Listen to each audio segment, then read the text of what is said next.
누가복음 5장 1절에서 11절까지 말씀, 신약성경 95쪽입니다.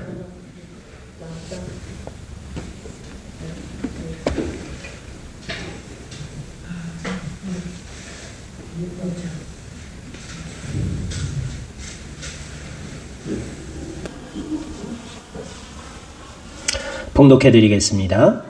무리가 몰려와서 하나님의 말씀을 들을새 예수는 게네사렛 호숫가에 서서 호숫가에 배 두 척이 있는 것을 보시니 어부들은 배에서 나와서 그물을 씻는지라. 예수께서 한 배에 오르시니 그 배는 시몬의 배라. 육지에서 조금 떼기를 청하시고 앉으사 배에서 무리를 가르치시더니 말씀을 마치시고 시몬에게 이르시되 깊은 데로 가서 그물을 내려 고기를 잡으라. 시몬이 대답하여 이르되 선생님, 우리들이 밤이 새도록 수고하였으되 잡은 것이 없지만은 말씀에 의지하여 내가 그물을 내리리이다 하고 그렇게 하니 고기를 잡은 것이 심히 많아 그물이 찢어지는지라. 이에 다른 배에 있는 동무들에게 손짓하여 와서 도와달라 하니 그들이 와서 두 배에 채움에 잠기게 되었더라. 시몬 베드로가 이를 보고 예수의 무릎 아래에 엎드려 이르되 주여 나를 떠나소서, 나는 죄인이로소이다 하니 이는 자기 및 자기와 함께 있는 모든 사람이 고기 잡힌 것으로 말미암아 놀라고 세베대의 아들로서 시몬의 동업자였던 야고보와 요한도 놀랐음이라. 예수께서 시몬에게 이르시되 무서워하지 말라. 이제 후로는 내가 사람을 취하리라 하시니 그들이 배를 육지에 대고 모든 것을 버려두고 예수를 따르니라. 아멘. 할렐루야. 일주일 만에 보니까 너무 반갑습니다.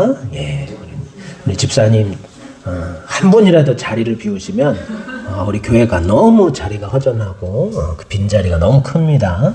여러분들 이 자리 꼭 채워주시고 이 자리에 계시는 것이 하나님의 크신 은혜이신 줄로 믿습니다. 여러분의 삶에 하나님께서 늘 동행하시고 그로 말미암는 은혜가 언제나 넘쳐나기를 간절히 소망합니다. 어떤 노부부가 외동딸 하나를 데리고 살았었는데요. 대학교도 어렵게 졸업을 하고 이제 취업을 앞두고 있었어요. 그런데 결혼을 약속한 남자친구와 이 여자친구가 오래 사귀다가 이 딸이 불현듯 무슨 일이 안 좋은 일이 생겨서 이 남자친구랑 헤어졌다는 거예요. 그런데 이 남자애가 그만 앙심을 품고 흉기를 품고 와서는 이 외동딸 여자아이를 그만 살해하고 말았다고 합니다. 그렇게 불행한 일이 있고 난 다음에 이 부부는 어디 화시원할 것도 없고 너무나 슬픈 마음을 가누지 못해서 이 믿음 생활하던 딸의 믿음을 이어서 아내와 딸의 믿음 생활 때문에 교회에 나가기를 시작했다고 해요.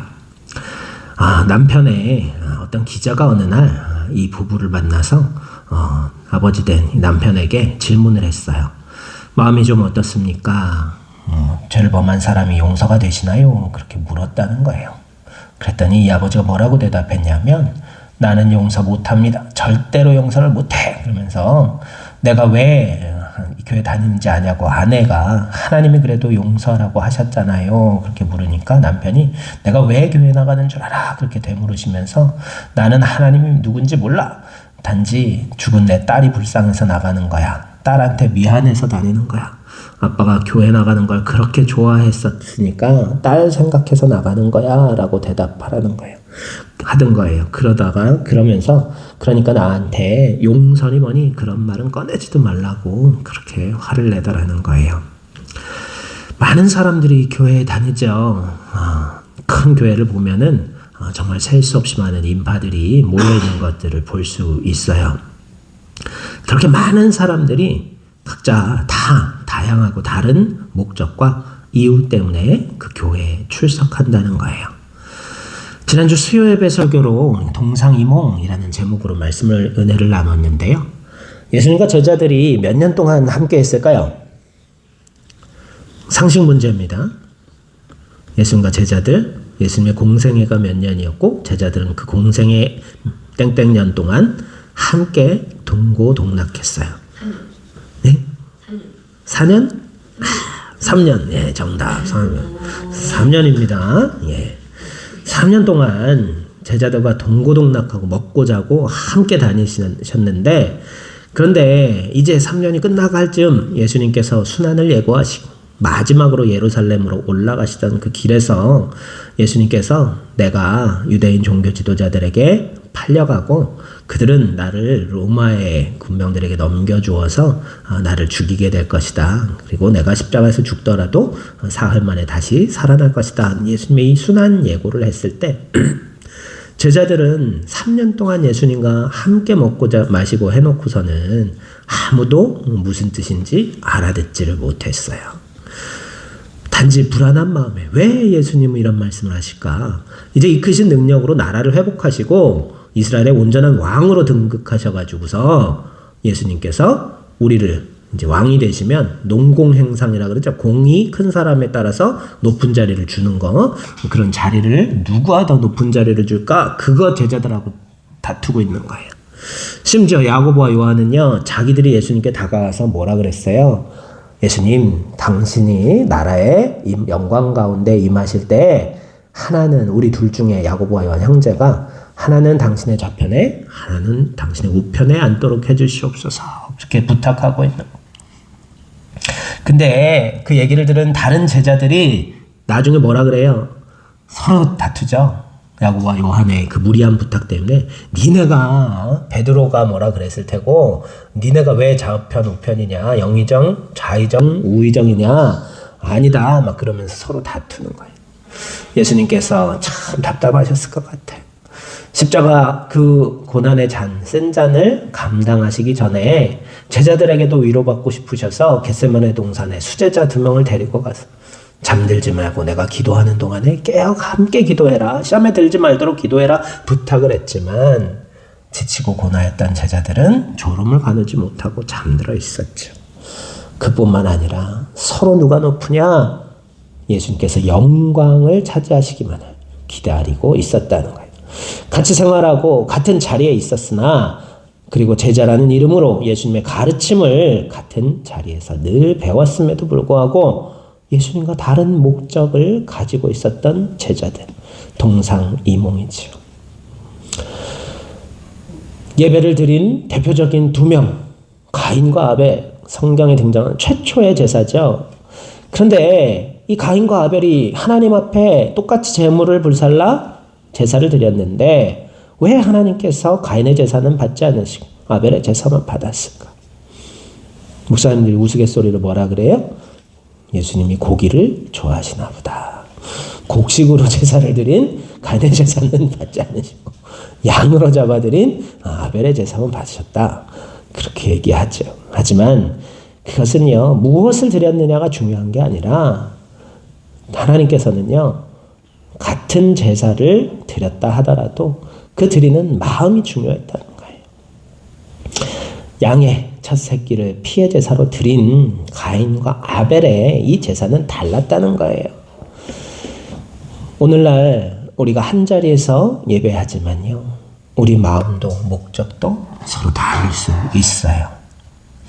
그렇다면 우리가 예배드리는 하나님을 신뢰하고 신앙하고 믿는 우리의 온전한 믿음, 그리스도인으로서 거룩하게 살아가는 참된 믿음이란 무엇일까? 우리가 오늘 본문 말씀을 통해 함께 교훈을 얻기를 바랍니다.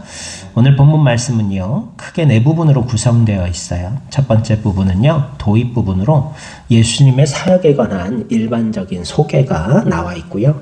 두 번째는 예수님과 베드로의 대화가 4절부터 7절까지 기록되어 있으며, 그리고 그 대화 가운데 발생한 기적에 대한 이야기가 기록되어 있어요. 세 번째 부분은 예수님 앞에서 베드로의 자기 발견과 또 베드로가 그렇게 고백한 이유에 대해 설명하고 있고요. 마지막 4번째 부분은 예수님의 부르심과 그의 부르심에 따른 베드로의 반응이 기록되어 있습니다.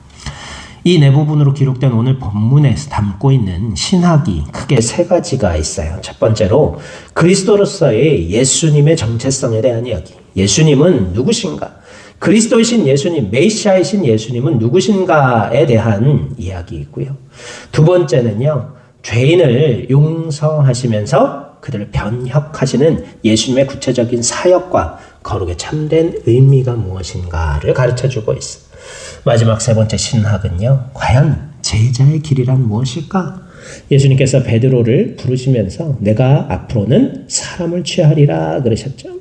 고기 잡는 어부였다가 이제 사람을 낚는 어부가 될 것이다 라고 말씀하셨다는 거예요. 제자의 길을 걷게 될 것이다. 걸으라 그렇게 말씀하셨다는 거예요. 이 본문이 담고 있는 세 가지 신학에 대해 우리가 구체적으로 살펴보도록 할게요. 오늘날 우리는 다 믿음이 있어서 예배드리고 예배 자리에 함께 참석했습니다. 우리 믿음의 대상은 하나님이시고 또 그 독생자이신 예수 그리스도시라는 사실을 잘 알고 있죠.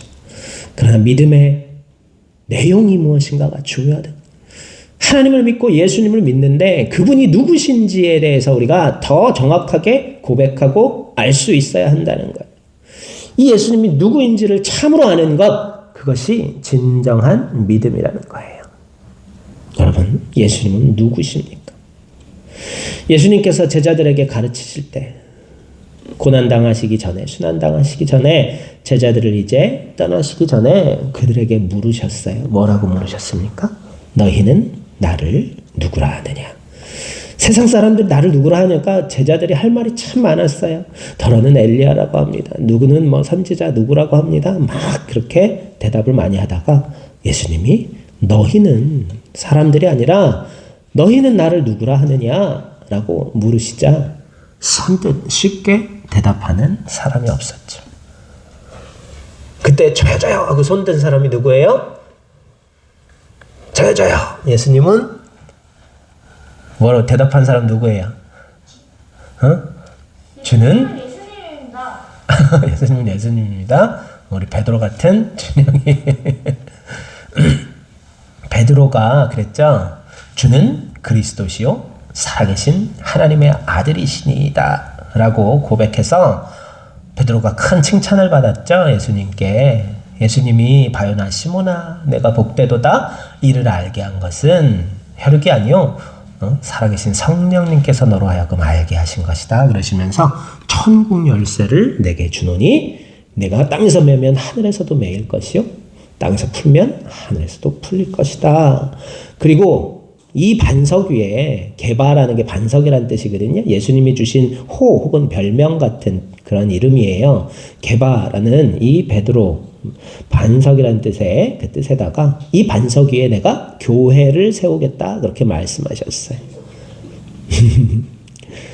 카톨릭의 기본적인 신앙이 뭔지 알아요? 로마 카톨릭 교회의 지하에 베드로의 묘지로 추정되는 곳이 있다라고 그들은 주장해요.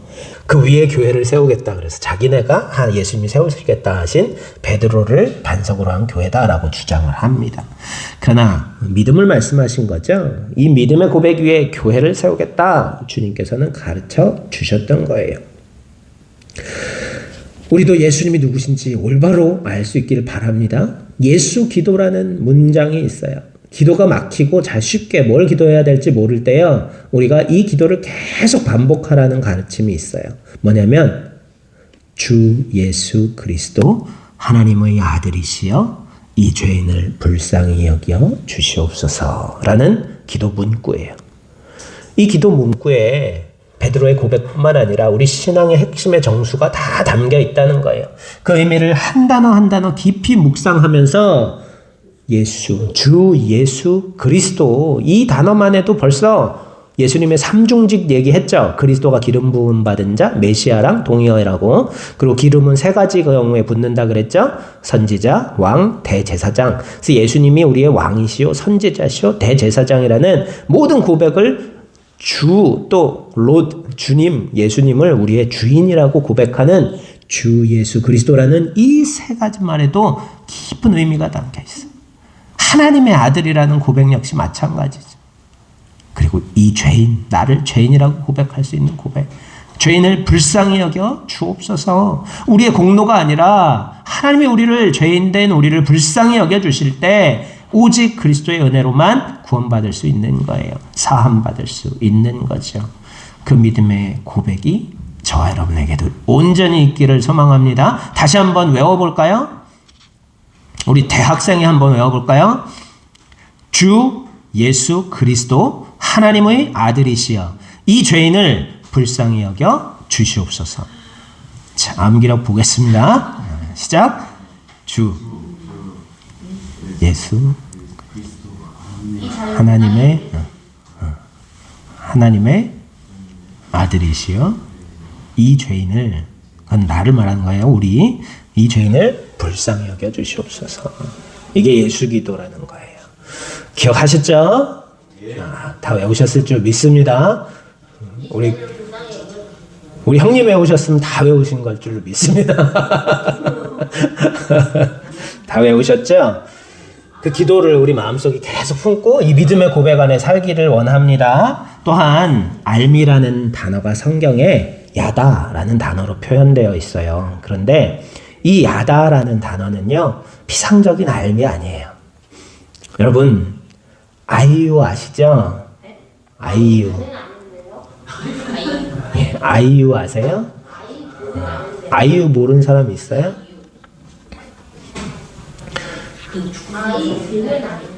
아시죠? 근데 이 안다라는 단어랑 배송 집사님, 허선희 집사님을 아십니까? 그 안다라는 거는요, 다르죠. 그렇죠? 다르죠. 그럼요. 성경에 기록된 이 야다라는 단어는요, 이 부부간의 깊고 내밀한 관계, 그것을 표현하는 단어예요. 하나님이 우리를 아신다 할 때도 다른 단어를 사용하지 않아요. 야다라는 단어를 사용해요. 우리의 모든 것, 내밀한 깊은 것, 부끄러운 것까지 다 아시고 계신 하나님이시라는 거예요. 우리가 주님을 안다라고 고백할 때도 이 야다의 고백으로 알아야 한다는 거예요. 주님과 깊고 내밀한 교제, 그리고 그 알미 있어야 되는 거예요. 그냥 연예인 누구 아는 것, 대통령 누군지 아는 것 정도 알미 아니라는 거죠. 그냥 하나님 아는 정도가 아니에요. 하나님은, 예수님은 우리가 이 야다의 알무로 사귐을 가지시기를 소망하세요. 바로 우리의 전부를 원하시는 거예요. 우리가 그냥 일부만 드리는 게 아니라 그냥 내가 남는 것, 그리고 내가 드릴 수 있는 것만 하나님께 드리기를 주님은 원하지 않으세요. 그게 예배가 아니에요. 하나님 찾으시는 예배자, 우리가 지난주에도 묵상했지만 하나님 우리의 전부를 다 원하세요. 우리가 드릴 수 있는 가장 귀한 것을 하나님께 드리는 것이 온전한 예배이고 참된 주님을 아는 방법입니다. 하지만 우리의 모든 것을 원하시는 것, 그것을 다 우리에게서 빼앗으시기 원하셔서 우리의 전부를 원하시는 게 아니시죠. 불필요한 것들을 버리시고 더 좋은 것으로 채워주시기 위하여 주님은 우리의 모든 것을 원하신다는 거예요. 친구들과 물놀이 갔던 한 목사님이요, 다이빙 하다가 바위에 부딪혀가지고 목뼈가 부러졌대요. 근데 다행히 죽지는 않고 친구들이 빨리 응급구조를 해가지고 살았는데, 조각난 목뼈를 수술하는 여러 번의 수술을 거쳐서 호흡도 짧고 그리고 성대도 고장나서 제대로 목소리도 말하기가 힘들 정도로 그렇게 고장났다는 거예요. 그런데 병상에서 치료받고 회복하던 어느 날에 가까운 데서 어디서 찬송 소리가 들리길래 가봤더니 이 소아병동의 아이들, 불치병으로 치료받고 있는 백혈병동의 아이들이 작은 목소리로 찬송하고 있다라는 거예요. 거기 문이 열려 있는데 한 꼬마, 머리를 빡빡 밀고 면역 치료하느라고 머리가 하나도 없죠. 그 아이 하나가 이렇게 손짓하더라고요. 들어오라고. 그래서 이분이 거기 들어갔는데 그 아이들의 찬송 소리가 얼마나 아름다운지 자기도 찬송가 한 곡이라도 부르는 걸 목표로 삼아갖고, 보통 사람의 폐활량의 20-30%도 못 되고, 그리고 이 중추신경에 문제가 생겨서 복식 호흡도 할 수가 없어서 한 단어, 이 문장을 말하기도 힘든 상황이었는데 그 소망을 품고 계속 노력해가지고서 1절을, 찬송가 1절을 다 부를 수가 있게 되었다는 거예요. 그러면서 한 고백이 뭐였는지 알아요? 하나님께서 내게 모든 것을 다 빼앗아 가져가셨지만 그것은 더 좋은 것을 주시기 위해서였다라는 것을 깨달았다라고 고백하는 거예요. 여러분, 하나님 우리의 전부를 원하십니다. 하지만 그것은 빼앗기 위해서가 아니라 더 좋은 것으로 주시기 위하심을 깨닫는 은혜가 있기를 간절히 소망합니다. 하나님께서는요, 차든지 뜨겁든지 하라. 요한계시록 3장 14절에 라오디게아 교회에 말씀하세요. 찬물과 더운 물이 만나던 지점이 있었어요. 지하수가 한쪽에서는 찬물이 흘러들어오고 한쪽에서는 용암에 데펴진 온수가, 이 온천물이 흐르던 그 물이 만나던 지역이 있었어요. 근데 여기서는요, 어때요? 빨래하기가 그렇게 좋았다는 거예요. 옛날에 요즘처럼 좋은 세제들 없었잖아요. 비누가 어디 있었어요? 요즘 드럼 세탁기, 통돌이 세탁기용 따로따로 세제 나오잖아요. 하얘지죠. 그걸로 빨면 모든 때가 금방 지워져요. 하지만 그때 옷도 귀했을 뿐만 아니라 이 옷을 깨끗이 빨기는 더 힘든 시대였는데 뜨거운 물에 불려가지고서 싹 찬물에다 넣어갖고 빨면은요, 이 온도 차이 때문에 때가 싹싹 빠졌다는 거예요. 세제가 없이도. 그런데 어때요? 차지도 뜨겁지도 않고 미지근하게 섞인 저 밑에 물에다가는 암만 빨아봐야 그게 그거라는 거예요. 우리 믿음도 그렇다는 거예요. 찬물도 뜨겁지도 않다면 쓸모없어진다라고 주님 교훈하시죠. 우리 믿음이 뜨겁기를 소망합니다. 하나님께서 또 요한복음 10장 말씀 이하의 말씀을 보면요, 7절에서 10절까지 말씀을 보면 내가 온 것은 양으로 생명을 얻게 하고 더 풍성히 얻게 하려는 것이다 말씀하시고 계세요.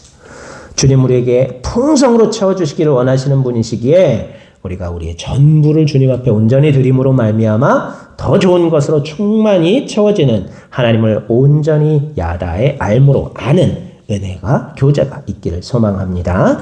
두 번째로 바른 믿음은요, 예수님을 알게 되면 내가 누구인지도 알게 된다는 가르침을 담고 있어요.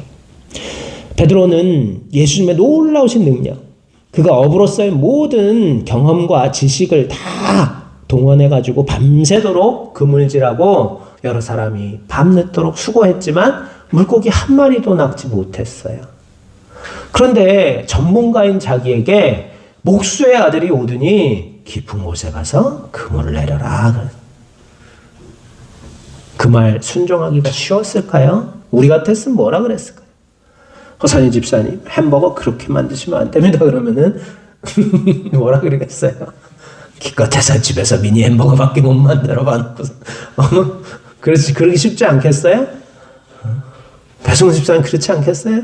공장 관리 그딴 식으로 하면 안 됩니다. 그러면 학교 선생님 와서 그딴 소리 하면은 빨리 가시죠. 그럴 거예요.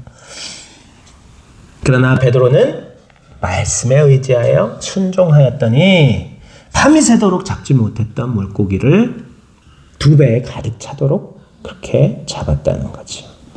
그리고 주님이 그런 능력을 가지신 참 주님이시라는 것을, 하나님의 아들이시라는 것을 깨닫고는 베드로가 처음으로 주님 앞에 한 고백이 뭐예요? 뭐라 그랬어요? 오늘 본문에 나와요. 응? 저랑 동업해요. 그랬겠죠. 우리 준혁이 같았으면 예수님 저랑 동업해요. 몇 대 몇으로 나눠요? 그랬을 거야? 주원님 뭐라 그랬을까? 드론 낚시라도 한번 해보실래요? 베드로는요, 주님이 메시아시라는 사실을 깨닫고 나서 주여 나를 떠나소서 나는 죄인으로서이다 고백했다는 거예요. 이게 본질적인 자기 인식이었어요. 예수님이 하나님의 아들이시라는 메시아시라는 사실을 깨닫고 나서 우리가 할 수 있는 고백은 이것밖에 없다는 거예요. 주님, 나는 죄인입니다. 내가 죄가 많아서 다른 사람들보다 더 악한 일을 많이 해서 죄인이 아니라 하나님이 너무 거룩하셔서 예수님이 하나님의 아들이셔서 스스로 죄인일 수밖에 없는 거예요. 그 앞에서는요. 난 그래도 착하게 살지 않았어? 다른 사람에 비하면 이 정도면 나는 나쁜 짓 한 번 안 하고 살았어. 그런 얘기 하죠. 법 없이도 살 사람이다. 요즘 뭐라 그런다고요? 법 없으면 맞아 죽을 사람이다 그런다 그러죠.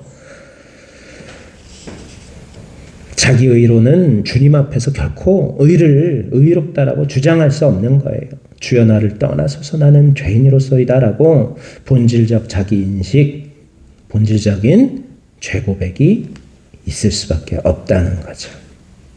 우리도 그 주님 앞에서 나의 의를 내세우는 자가 아니라 베드로처럼 참으로 존재적 회개를 할 수 있는 은혜가 있기를 간절히 소망합니다. 내가 죄인이라는 사실을 주님 앞에서 온전히 깨닫고 고백하게 될 때 그때 비로소 참된 용서의 은혜, 회개의 은혜가 있게 된다는 것을 기억하면서 주님을 참으로 알기 위하여 야다의 알물 예수님과 함께 온전히 누리기 위하여서 우리가 주님을 알고 나를 아는 은혜가 있기를 소망합니다. 마지막으로 바른 믿음은요, 주님을 알고 나를 알게 된다면 그 은혜에 감사하면서 그 부르심에 응하는 제자가 된다는 거예요. 그 베드로의 답변에 예수님께서 무서워하지 말라, 이제후로는 내가 사람을 취하리라, 그렇게 가르쳐 주시고 계시죠. 죄로 인한 두려움에 떨고 있는 베드로에게 이미 용서를 선포하시고서는 앞으로 내가 어떻게 살아야 할지 소명을 믿음 안에서 주셨다는 거예요. 제자는 사도, 곧 하나님으로부터 보냄을 받은 사람들이에요. 저와 여러분도 그리스도의 제자입니다. 하나님께서 우리를 세상에 보내셨다는 거예요. 사신을 보낼 때 그냥 보내나요? 아니죠. 보낸 사람의 특권까지 다, 그 다음에 대리할 수 있는 능력까지 위임해서 보내는 거예요. 하나님께서 우리를 제자로, 사도로 세상에 보내셨어요. 성령의 능력과 권능, 예수님께서 이 땅에서 행하셨던 치유의 은혜와 예언의 은사와 그 모든 능력을 저와 여러분에게도 허락하셨다는 거예요. 그 능력으로 주님은 복음을 전파하고 사람을 취하는 믿음의 어부들이 되기를 하나님께서는 원하신다는 거예요. 우리가 그 믿음의 고백을 하고 그 삶을 살 수 있기를 소망합니다. 예수를 온전히 믿는다는 것 첫 번째, 예수님이 누구이신지 야다의 알므로 온전히 아는 것이요. 두 번째는 예수님을 온전히 알게 될 때 내가 죄인이었음을 참으로 알게 된다는 것. 그리고 그것을 깨닫고 고백했을 때 용서와 구원의 은혜가 얼마나 큰 것인지도 알게 된다는 것. 마지막으로 그 주님을 알고 용서의 은혜와 나를 알게 되면 예수의 제자가 될 수밖에 없다는 이 세 가지 사실을 오늘 본문 말씀은 우리에게 교훈해 줍니다. 이것이 바로 그리스도인의 거룩한 삶, 세상과 구별된 삶인 줄로 믿습니다. 저와 여러분이 이 세 가지를 늘 기억하면서 그리스도의 제자로서, 예수님의 제자로서 열매 맺는 생명의 삶을 누리는 은혜가 있기를 소망합니다. 함께 축도로 예배를 마치겠습니다. 주 예수 그리스도의 은혜와 하나님 아버지의 크고 무궁하신 사랑하심과 성령님의 인도, 보호, 교리교통하시며 주님이 누구신지 알게 하여 주심으로 귀한 제자가 되게 불러주시는 은총이 이 시간 예수 그리스도의 부르심에 응답하여 제자가 되기로 결단하는 사랑하는 당신의 백성들 머리 위에, 그 사랑하는 가족과 자녀들 위에, 하시는 모든 생업 위에, 이 나라와 백성 그리고 쉬어가는 교회 위에 영원토록 함께하여 주시옵시기만을 간절히 축원하옵나이다. 아멘.